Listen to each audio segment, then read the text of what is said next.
I thought obviously you got the old cliche game of two halves, but I thought first half we obviously went and took a different approach to the game because we'd made so many changes. Midweek, we wanted to be efficient with our use of energy and how we defended. And I thought, bar two very disappointing mistakes, I thought the Garrets were fantastic. I was really proud of them to be able to try and contain a team after be able to contain a team like North Carolina after we made 7 changes was something we were very proud of. And then they came out in the second half and started to try and embed themselves in the game and make a big impact. So now it's something, there's growing pains as we go through all this, but quite honestly, with all the rotation and the changes, I'm very proud of the team. Obviously, you're playing 3 games in 7 days here, and that had to factor in, and maybe the decision that you made tonight. What did you feel like, though, equally, it probably gives some players an opportunity to start a game, and you mentioned having a young team and growth, those sorts of things. Absolutely. I wish it was 3 games in 7 days. It's 3 and 6. Going from 3 o'clock in the middle of the day to 1 o'clock in the middle of the day in Chicago. So there's challenges with that, and there's no easy game in this NWSL. So it's vitally important to us that we look at this week and try to manage it as economically as we possibly can. There's no way that players can play 90 minutes in every single game at the highest level of their performance. So we wanted to make sure that we give everybody the opportunity to perform while also protecting them and ensuring that they're able to move forward and have a big impact in the game in Chicago this weekend.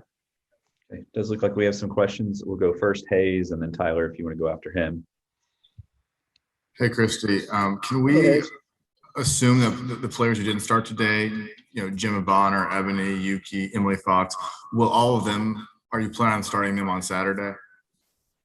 The plan, yeah. We'll see. Ebony's got a little bit of an injury concern, so we've been very protective with her. And the first thing she said after the game was, "Can I start on Saturday?" So, that's the plan. Listen, we want to go into every game with the ability to attack and win games. But we also, like I said, we have to move pieces and protect people from injuring themselves when there's a backup of games in the middle of the week. So that would be the plan moving forward. Yes.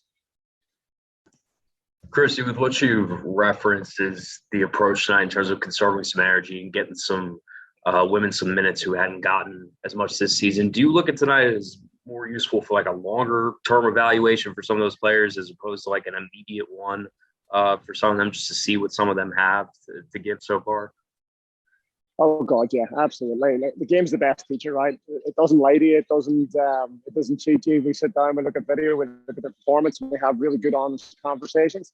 I mean, to see, I think we had 3 debutants tonight, and for them to go out and perform like that and work within a system against a world-class team, it's phenomenal. It's really good. It doesn't mean that someone is going to be deemed not good enough. It allows us to address parts of their game where we know that they have to grow in, and we assume that they will want to grow in. So we're very proud of them, and we think it was a very, very productive night. Hey, Deuce, you want to go ahead? And Hayes, I don't know if you have another one or if that's the same hand up, but if you do, just follow Deuce.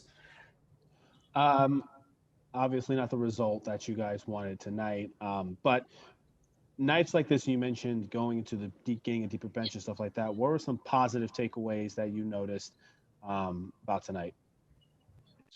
Some positive takeaways. I mean, so listen, we're obviously a high pressing team, and we changed the whole system, and we had a day and a half to address that whole system. And then we also changed 7 players from the starting 11. So when we combine that together, it's such a phenomenal return by the players, and we are genuinely very proud of them. All our positives is the fact that we were able to get Addie Merrick on the field. I mean, I couldn't be any more excited for her. We got to see Sav a little bit deeper in the field. Sinclair Miramontes got to have a debut. Jay got their first start. So there's a lot of really good positives, but there's also the growth within this. So we sat down at halftime, we discussed things that need to be better and how do we approach it and how do we manage it. And the players came out in the second half and did that. So for me, again, it's them receiving that information and applying it in the game. And yeah, we're very proud of them. We know we don't celebrate losses, but we definitely celebrate growth and progress. Hey, Christy. I wondered if you had an update on when Nadia might be here. If you could speak to the consulate or the U.S. Embassy, they'll let you know. We're waiting. We're hopeful 7 days, 10 days, but it's not something that is on our timeline. To be very clear, we're not. It's not us controlling it. She's itching at the bit, and we're communicating with various different people that make the decisions in positions much higher than us. So she'll be here. She'll be fit. She'll be ready to go, and she's ready to make a big impact when she gets here. So she's not yet had that visa interview? She has not had her visa interview, but the visa interview and then the receipt of the visa can happen within 24 hours. So, yeah, I wouldn't add a big timeline on the back of the visa interview. It's just a complicated process. Carolina just went through it, and all our teams have been through it. It's just a slow, tedious operation at times. Sure. And one more question from me. We've seen, Addie debut today. Shayna played recently. Once Nadia gets here, is that kind of like, will the roster effectively be complete at that point?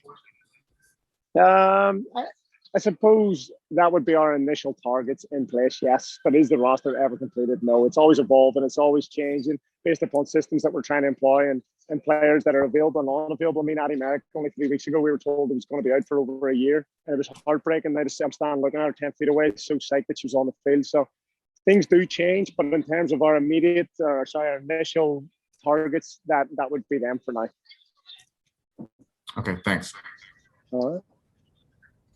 Christy, you mentioned obviously you're trying to save some energy and keep the health in mind when you have this many games in this many days. But how is it trying to balance that with the competitiveness of the players? And how did they, I guess, receive that this week when they found out the approach for tonight?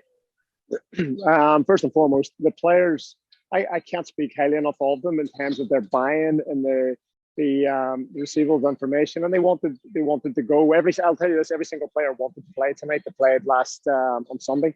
I sat with the captains. We had a conversation, and one of them, Sav, said to me, "Goes because we were going to make 11 changes." She said, "We have to put it on for the fans. We have to do this at home. We have to put it all on the line for the fans as well." So that actually hurt me back a step, and I said, "All right, yep, let's continue to tinker with what we want to do here and make sure that one, we're being efficient and managing the energy resources of the players, but also where can we make sure that we're putting ourselves in a position where it's a very competitive game."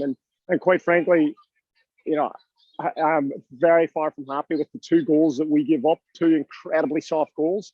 But they're great learning moments for the players. So they made it competitive. They made it something to be proud of, and we couldn't be prouder of them. And then I have just one more. I mean, Emily Fox has played well all year, but it seems like she's really gaining some confidence on the attack and sprinting down the wing. I mean, how impressed are you with her in terms of not just as a defender, but on the ball and pushing upfield? Em's brilliant. I mean, she's probably making a very strong early statement for Rookie of the Year just because of the consistency in her performances. I think the thing where we, as we look at our performances collectively as an organization, we expect to see more cohesion on the field as players become more comfortable with their teammates, as players become more comfortable with the things that have been asked of them on the field. So I only expect her performances to get better and better. So incredibly proud of her. She's a really diligent football or soccer player that sits down, asks for video, asks questions every single day in order to improve her game. So there's nothing surprising about it, but it's exceptionally exciting to see her continue to grow.